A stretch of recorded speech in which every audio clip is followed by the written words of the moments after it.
Welcome to Rugby Saturday Southwest. I'm your host today, Aaron Rivera. I'm joined, as always, on my right by Carl Hawkins, and today by the spokesman for the Celtic Sevens, Wolfgang Yep. Hi, thanks for having me, Aaron.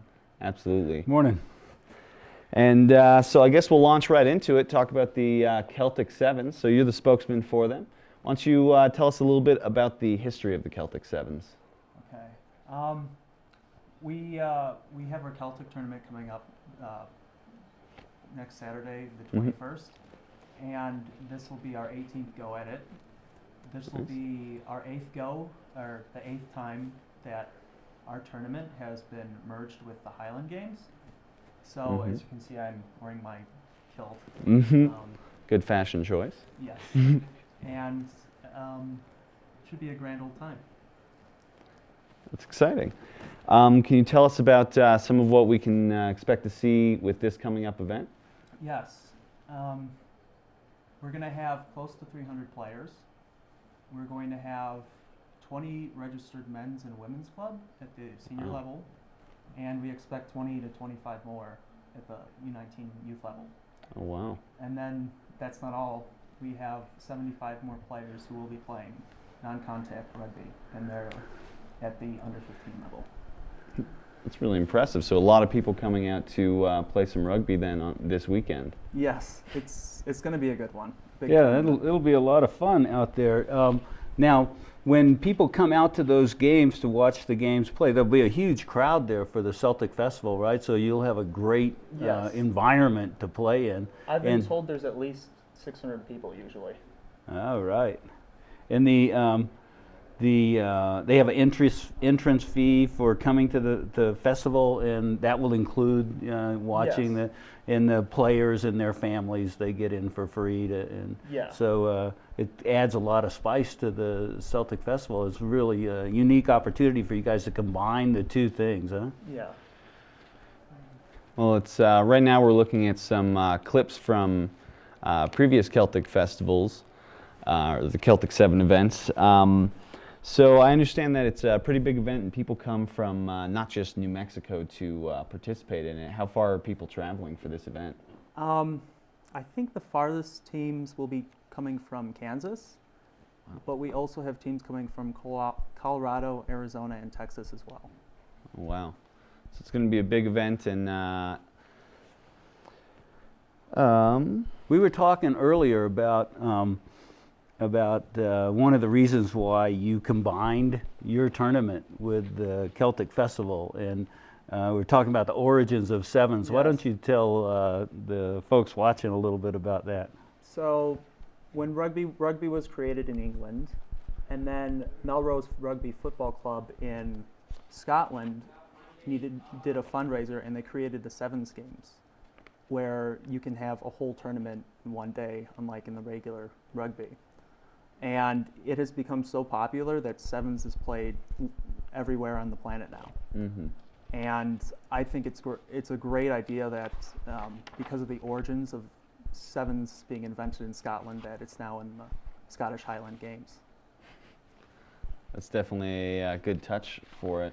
Well, and you know, we got it in the Olympics, and the United States is fairly competitive in sevens, and they play on that international tour, and so that's it's a big thing for us, and it also is a big thing, I think, for the popularity of the game because of the way that it conforms to the needs of television and advertising in order to get it on TV, fast-paced, fast action, plenty of breaks for commercials, all that kind of stuff. So it's really furthering the whole cause of rugby around the world. It's going to be neat to watch it in the Olympics. The U.S. is really trying to put it together, right? Both the men and the women. Well, other than just the event, I understand that the brew hosts are again hosting for us. So what can we expect to see? Are they going to be playing in the games as well? We will. We will have at least one side in. Mm-hmm. We're hoping to win it this year. We've been training hard, and we're just eager for Saturday to come around. Now, have you won the games before? I believe Blue so, Hose? Yeah. but it was many, many years ago. The ebb and flow of rugby is an amazing thing. I remember when the Brujos became the dominant team in the Rio Grande Union, and that was being an aardvark at the time. It was not a pleasant memory for me. The thrashings that they gave us there for a brief while. Yeah. It's well, I've always said it's great having a rival, and it's awful having your rival be on top. But to have a great rival motivate your team, I think that's a fun thing. Well, it's the competitive strategy, right? Yeah. The better you are. Absolutely. Well, just to wrap it up, how could we learn a little bit more about the Celtic Sevens? Is there a website or? We have a Facebook page, and you can go on that. I know you can go on the New Mexico. You can look up the New Mexico Brujos page, and we have a link to the Celtic Sevens Festival on there as well. You can pretty much just search Sevens Rugby or 15s Rugby, and a ton of stuff should pop up. Absolutely. Well, that sounds good. And for anybody interested, it's going to be at the Bloom Fiesta Park, I understand? Yes. We believe we're still working out the tournament details, and the first game should kick off around 8, and the championship game should kick off around 5. Oh, wow. All in one day. Yes. Let's get everybody out there to watch. It would be great. Thanks for coming on to the show. Thanks for having me, guys. Yeah, thank you. And for all of you, head down to the Bloom Fiesta Park this weekend. As he mentioned, 8 o'clock is when they're hoping to have the first games. But we'll be right back to talk about a little bit of Albuquerque youth rugby.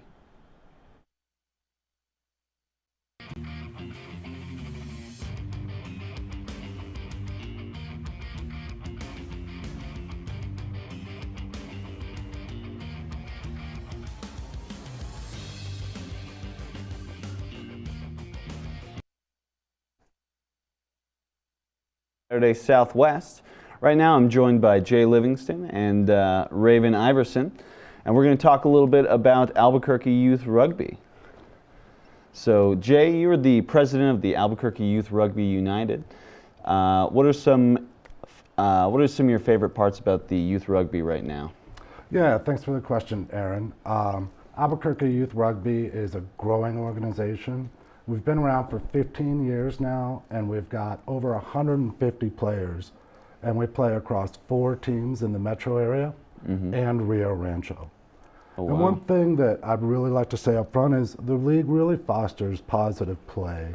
In fact, our mission is to help grow youth rugby for boys and girls ages 7 to 15 by creating a positive, safe, and fun environment in which they can play rugby.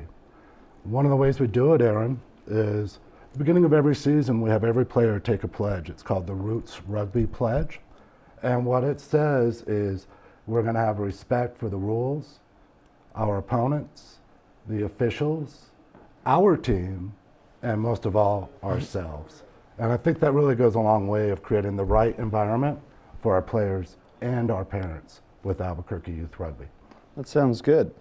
So if families did want to give rugby a try, as they say, or they wanted to get involved, because usually it's not just the kid getting involved, it's the whole family. So Right. how would they get involved? Yeah, so we have a great website, is ayru.com, albuquerqueyouithrugby.com. Our spring season, Aaron, starts in March, and it lasts until June. Right now we've got the Celtic Festival coming up this weekend, which is just fantastic. We're going to have some 5,000 spectators out watching our youth rugby organization. So it's just wonderful. And the other ways that they can get involved is we have fall clinics, and those start in October. And we call them a learn to play clinic.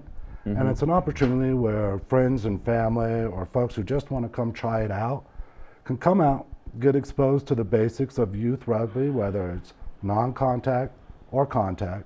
And this is the best part of all, is every player that comes out to try it, Aaron, gets a free rugby ball. Oh, nice. Yeah, it's Get to a take pretty something great fun deal. home. Yeah, we usually get about 40 to 50 kids Wow. to come out to each of our fall clinics, and that really boosts our spring participation. I'm sure 40 to 50 certainly translates into a lot of numbers. But I understand that you coach and you ref for AYRU as well. What's your favorite part about coaching and reffing these 7 to 15-year-olds? Yeah, I appreciate it. I'll take the second one first. Is I got to play rugby for quite a long time. I started in 1986 with the West End Rugby Club in Springfield, Virginia.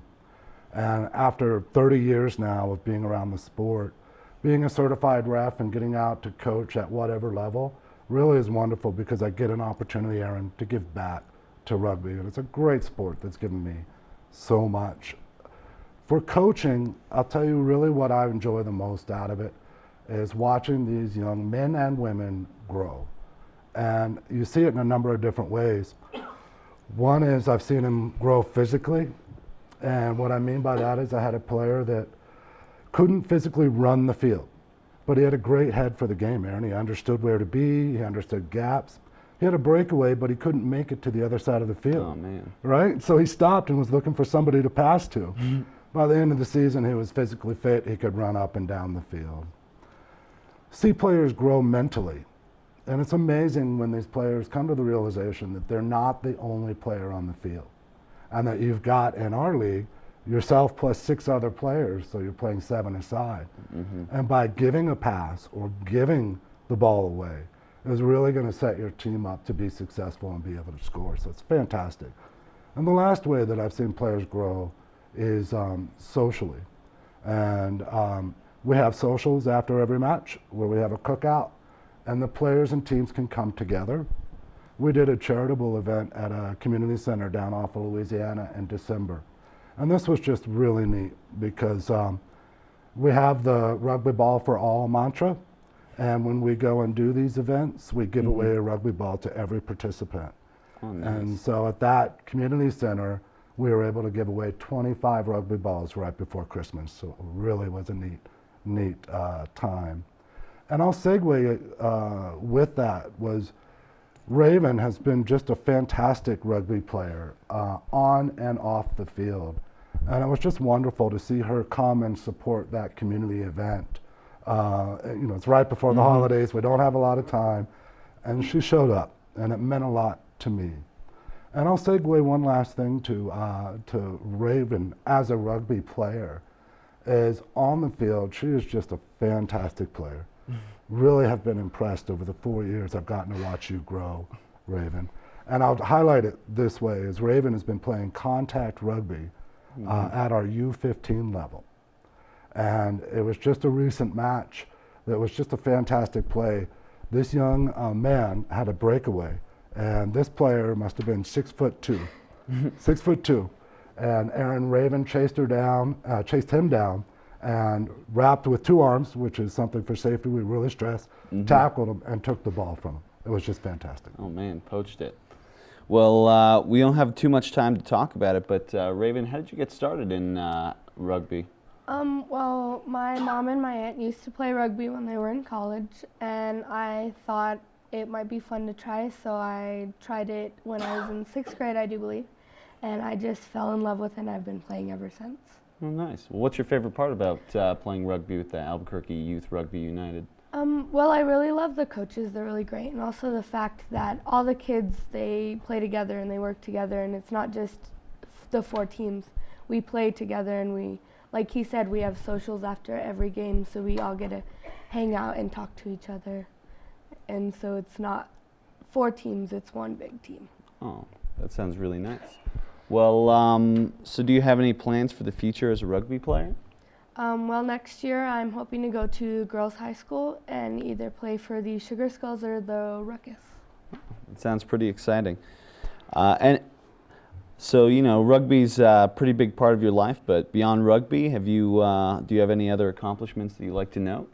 Well, I'm on the New Mexico Chili Peppers for archery, Oh, wow. and recently I went to the World Championships, and I'm also on my school Science Olympiad team. Oh, wow. Yeah. So, not just a good rugby player, a well-rounded, well-rounded individual. Yeah. Well, thank you both so much for joining us. Again, if you want some information, go to ayru.com, and we'll be right back with some talk about some club. Thanks, Eric. Thank you.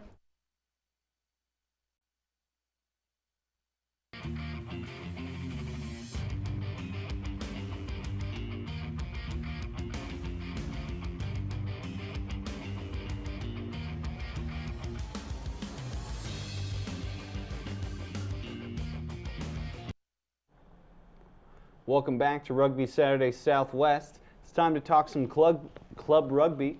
Right now I'm joined by Carl Hawkins. And Carl, we talk about club rugby a lot here on the show, but many people might not know exactly what club rugby is. So you want to kind of, you know, talk about the history of club and what exactly it is? Yeah, let's have a little history lesson here. But first of all, congratulations on your graduation this weekend from the University of New Mexico. All right, U.S. club rugby. The first games played in the U.S. were in 1875 in Boston between the Canadians from McGill and Harvard, but that wasn't the foundation of what is actually the basis for all rugby competition in the United States. And the two original clubs Olympic formed in 1908 and the New York Rugby Club formed in 1929 are the oldest U.S. teams. And when you think about club rugby, you need to think about it as basically the building block for all of the other forms of rugby. The youth rugby is driven and funded by club rugby, as it is right here in New Mexico. The place that college players go after they get out of school is to club rugby, and club rugby provides the players that represent the United States in international play. And right now the U.S. is 17th in the world, and we'd like to be better than that, and we're getting better. We have a total of 457,000 registered players in the United States and 2,588 rugby clubs that get us to where we're at. Well, that sounds pretty exciting. And you know, this weekend coming up, we're actually going to be filming the Western semifinals right now, or I should say the Sweet 16. Yeah, the Rugby Saturday USA, powered by ProView Networks. We're going to be down there watching those games for the western half of the country at the Keno Sports. Yeah, it's a great complex. opportunity for Rugby Saturday USA and ProView Sports, and we're going to have the 8 best teams in the Western United States at Keno Field down in Tucson, Arizona, fighting it out to see who gets to go to the semifinals and the finals in Glendale, Colorado at Infinity Park. So it's going to be a wonderful weekend for us. Well, let's take a look at some of the games that are coming up. So in the Division I, we have the Life West Gladiators playing the San Diego Old Aztecs, and then the Austin Blacks taking on the Dallas Rugby Club. That's here on the west. In the east, we have Metropolis Rugby taking on Mystic River, and then Old Blue of New York taking on Rocky Gorge Rugby, who's new to D1. So what are some of the things we should see in D1 coming up this weekend? Well, it's pretty interesting.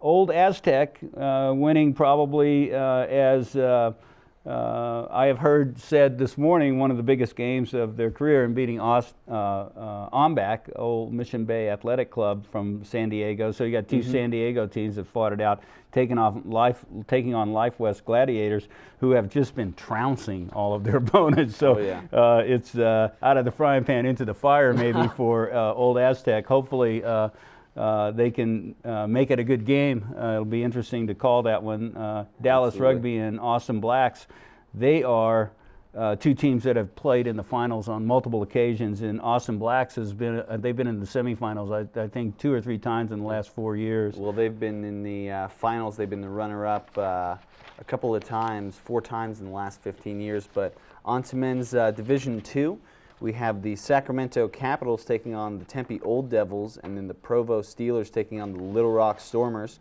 here on the west. In the east at Founders Field in Pennsylvania, we have the Detroit Tradesmen taking on the Charlotte Rugby Club, and then the Village Lions taking on Wilmington Rugby. So what can we expect to see in Division II? Well, being that we're out in the west here and our focus is on the west, I'm really excited about Sacramento. They're scoring an average of 65 points a game and coming through the playoffs. And I'm also excited about Tempe, who is knocked off El Paso, Red Mountain here in Albuquerque at the playoffs, and then and knocked off Huntington Beach in Phoenix week before last, and they are primed and ready. Be pretty interesting. The finals in Division II should be as competitive as anything in Division I. Absolutely. And on to Division III for the men's.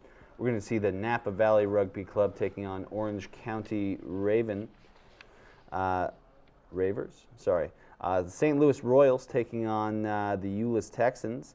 Then the Bremer County Bucks, the Savannah Shamrocks, and then the Fairfield Yankees taking on Reading Rugby. Well, from my perspective, the team in the West that I like and that I'm watching is Orange County. When they beat my favorites up to that point, the Northern Arizona Land Sharks, they broke my heart. And so let's see if we can get them to take it through. And the other team that I'm really excited about in that group is Savannah Shamrocks. I mean, one of the greatest rugby towns in the United States is Savannah, Georgia. And you know, the St. Patrick's Day rugby tournament is one of the most famous tournaments there are. I've never seen the Shamrocks make it this far. All right. Well, Women's Division I is going to feature Beantown Rugby, who was the runner-ups, taking on the Chicago North Shore. Boston Rugby taking on the Raleigh Venom. And then the champions, the Seattle Saracens, here on the West Coast, taking on Santa Monica Dolphins and Denver Black Ice, and then taking on the Austin Valkyries. And so in Division I, who do you think is going to be our winners? Well, I think you have to say that the Saracens have an opportunity to pick up another title. They're really looking strong. The interesting thing about the Women's Division I is that it's a new set of players, really. The Saracens are creating a new legacy for themselves. All the other teams are really starting to compete at a higher level now, too. And so on to our Division II for women's. We've got the Life West Gladiators taking on the Ventura County Lady, I would assume. Houston Athletic taking on the Kansas City Jazz. Then Wisconsin Rugby, who's one of the toughest teams in Women's D2, taking on Charlotte Rugby. Then Burlington Rugby taking on the Harrisburg Harlots. In that bracket, I think Life West Gladiators looks like they are the team to beat. They beat San Francisco in Bend, averaging 90 points a game. Oh, wow. So I don't know who's going to stand up against that. Ventura beat Fullerton and Tucson Lightning, and they did pretty well. You know, 36 points a game is nothing to laugh at, but who knows? The Kansas City Jazz, that's probably going to be from the Eastern bracket that's going to take them on. They're doing really well, 65 points a game. So it looks like a great weekend. All right. Well, sounds pretty exciting. Hopefully you all can see our broadcast. ProView Networks is going to power the Rugby Saturday USA broadcast there. You can access the show live via usarugby.org. You can watch those games live. And then worldwide. Yeah, worldwide. Well, thank you all so much for joining us today on Rugby Saturday Southwest. My name's Aaron, joined by Carl Hawkins as always, and have a good day.